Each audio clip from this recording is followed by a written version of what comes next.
कान्हा पेंच tiger corridor में बहने वाली हिर्री नदी में रात के अंधेरे में रेत का अवैध खनन कर फर्जी रॉयल्टी से परिवहन किए जाने का सिलसिला लगातार जारी है। यह अवैध उत्खनन महाकाल ग्रुप द्वारा किया जा रहा है, जिस पर हम लगातार खबर दिखा रहे हैं।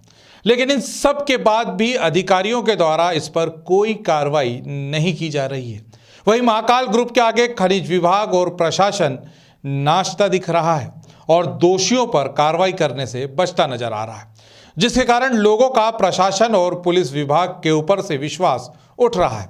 लेकिन अब इन भ्रष्टाचारियों और रेत माफियाओं की खैर नहीं, क्योंकि इनकी कारगुजारियों की खबर खनिज और वन मंत्री के कानों तक पहुंच गई है, जिस पर अब दोषियों के खिलाफ कभी भी कार्रवाई हो सकती है।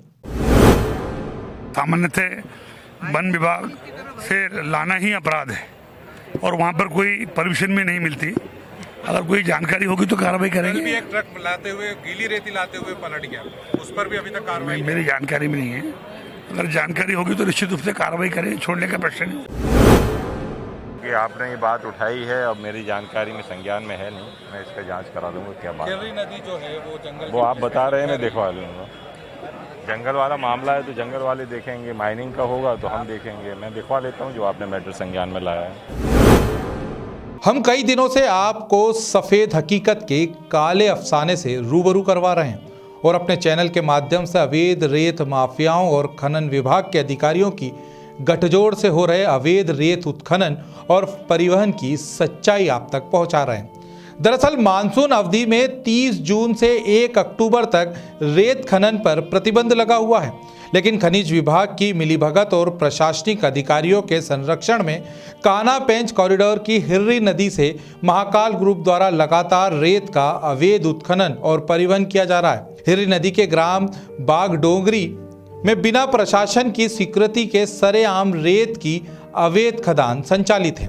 बाराघाट के ग्राम खूट में रेत भंडारण दर्शाकर यहां के नाम पर फर्जी रॉयल्टी काटकर हिर्री नदी से करोड़ों की रेत की चोरी का सिलसिला बदस्तूर लगातार जारी है। नहीं, संज्ञान की कोई बात ही नहीं है जी। आपको किसी के समय बेसन आप देखेंगे थोड़ी उनको जी, बिल्कुल। अभी तो बंद है, चलो अभी करके चालू हो रहा है। जब समय रहता है, जब अपन उधर जाते हैं तो कुछ भी काम अपने मिलता है, सबको नहीं मिलता है। अगर इसके बाद में कहीं अपन चले गए, जैसे कल रक्षाबंधन है, भूल ही कहीं बाहर चलेगा, कोई किसी समय कर रहा हो तो अपने को नहीं मालूम चोरी। ग्रामीणों की शिकायत करें। ग्रामीणों की शिकायत है तो शिकायत यहाँ आके देना चाहिए ना, पंचायत में आके देना चाहिए, सरपंच को देना चाहिए, लिखित में देना चाहिए। अभी आपने वहाँ जाके देखे नहीं है? देखिए कि काम चल रहा है वहाँ पर, मेरे को तो पूरा बंद नजर आ रहा है। लेकिन वहाँ तो नाम का काम चालू, निर्माण कार्य आपने देख करके आया। हाँ, वो चालू है, लेकिन हमने जो रैंप पे देखे उनके बीच नदी में ढेर लगा रहे थे। वो तो मैंने देखा, पानी नहीं आया ज्यादा करके, वही पुरानी रैंप है। पुरानी नहीं, हमने जो बीच नदी में देखा ना, वहाँ दोनों साइड बीच नदी में रेत के डंप है। इसके पहले जब मैं आया था वो डंप नहीं थे, आज है वो डंप। ये चीज मेरे संज्ञान में नहीं है जी, देखता हूँ। आप देखेंगे तो उसको क्या रोकने का, अवैध उत्खनन रोकने का प्रयास किया जाएगा आपकी ओर से? देख लूँगा, देखने के बाद में फिर चर्चा करता हूँ सरपंच से, गांव के लोगों से, फिर बात करता हूँ कोई अगर अवैध उत्खनन होता है तो। बालाघाट और सिवनी बॉर्डर पर कान्हा तथा पेंच कॉरिडोर की नदियों एवं नालों को इन दिनों महाकाल ग्रुप के रेत माफिया छलनी कर रहे हैं।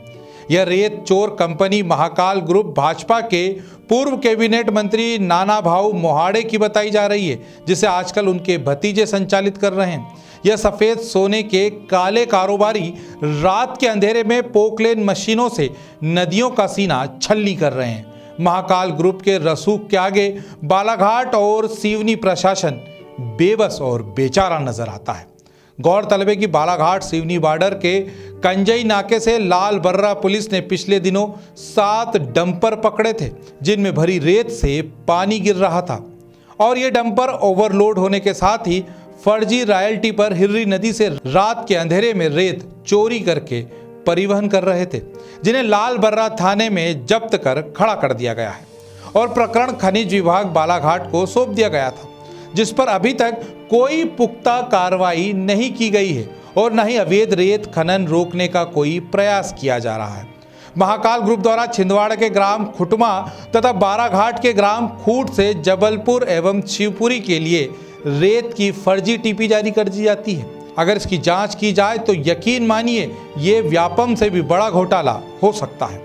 जिसमें करोड़ों रुपए का राजस्व की चोरी की जाती है। महाकाल ग्रुप के द्वारा हर्री नदी को 2 हिस्सों में विभाजित करते हुए बीच नदी में भी रेत डंप किया गया है, जिससे नदी का बहाव प्रभावित हो रहा है। प्रशासनिक अधिकारियों की देखरेख में चल रहा रेत चोरी का यह कारोबार नदियों के अस्तित्व को ही बर्बाद कर रहा है। ये है महाकाल ग्रुप का डंप है ये। अच्छा, कौन सा नाम क्या है इसका? महाकाल एसोसिएट का ये डंप है, ग्राम खूट है ये। अच्छा, ग्राम खूट है, यहाँ पे रेत नहीं है। हाँ। कचरा लाके डाल दिया गया है यहाँ पे। अच्छा। कचरा डाल दिया गया जिसके ऊपर पूरा घास उग चुका है और यहाँ से आज दिनांक तक कोई भी गाड़ी यहाँ से कोई भर के नहीं गई है। लेकिन यहाँ की रॉयल्टी का पूरा सिवनी जिले में दुरुपयोग किया जा रहा है। यहाँ की रॉयल्टी से बागडोंगरी से रेत निकाली जा रही है नदी से डायरेक्ट, लेकिन प्रशासन मौन है।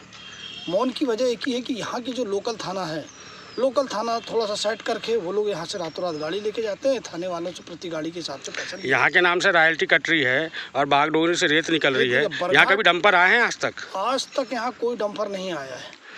ये ग्राम खूट है, बरघाट तहसील है, और वो जो है ग्राम क्योलारी तहसील है, और ग्राम बागडोंगरी है, जहाँ से नदी से डायरेक्ट रेत निकाल के भरी जा रही है, जिसकी शिकायत कई बार हो चुकी है। लेकिन इसके बाद भी प्रशासन आज दिनांक तक मौन है। पूरे डंपर चल रहे हैं जी, उसके बाद खराब होगी रोड। किसके डंपर चल रहे हैं? अब किसका चल रहा है तो मशीन चल रही है। तो इन लोग रेत कहाँ से निकाल रहे हैं? रेत खदान से निकाल रहे हैं। नदी के अंदर से? नदी के अंदर से। हाँ जी, अभी भी निकाल रहे हैं। अभी भी यानी ये डेली निकल रहा है, मतलब रोज डेली निकल रहा है रोड से, यहाँ से पूरा रोड। अच्छा, नदी से निकाल के यहाँ डंप करते हैं, ऐसा ही क्या? हाँ जी, यहाँ डंपर में डंप कर रहे हैं। नदी से निकालते मशीन से, यहाँ डंप करते रात में। हाँ। और फिर दिन में डंपर चला रहे हैं। हाँ जी। एनजीटी के निर्देश अनुसार वर्षा काल में रेत खनन पर पूर्णतः प्रतिबंध रहता है, फिर भी हिर्री नदी में सीधी पोकलेन मशीन डालकर खनन का परिवहन किया जा रहा है। कई बार शिकायत करने के बाद भी कार्रवाई न होने से अवैध रेत खनन कर रहे महाकाल ग्रुप के हौसले और भी बुलंद हो रहे हैं।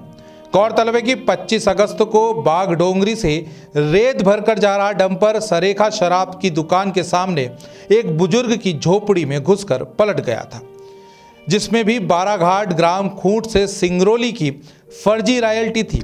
यहाँ के ग्रामीणों ने फोन कर डायल 100 को बुलाया, लेकिन उगली थाना प्रभारी श्याम सुंदर भारद्वाज द्वारा बिना कार्रवाई किए डंपर को छोड़ दिया गया।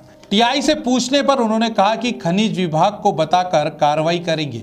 हालांकि इस पूरे मामले में उगली थाना प्रभारी की भूमिका संदिग्ध नजर आती है। ग्रामीणों का कहना है कि हिर्री नदी से रेत का अवैध उत्खनन एवं परिवहन उगली टीआई श्याम सुंदर शर्मा एवं सिवनी के खनिज अधिकारी की मिलीभगत एवं शह पर किया जा रहा है।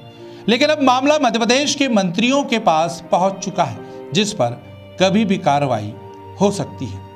ग्रामीण भारत टीवी के लिए बालाघाट से निकेश चंदेले की रिपोर्ट। उसकी जांच की जाएगी। तो ट्रक अभी निकला नहीं है, निकलने पर उसको विधिवत कार्रवाई की जाएगी। उसमें सर उसकी जो रॉयल्टी उसके बारे में उसकी जांच की गई कि रॉयल्टी क्या उसमें सही थी या मतलब अवैध, उसकी भी जांच की जाएगी। खनिज अधिकारी को बुलाकर उसकी भी जांच करा दी जाएगी। अच्छा, मतलब उसका कुछ मामला पंजीबद्ध हुआ सर? नहीं, अभी किसी को चोट नहीं आई थी, खुद गिरा है वो, ट्रक नाली में धंस के पलटा है। अच्छा। तो उसकी जांच की जाएगी।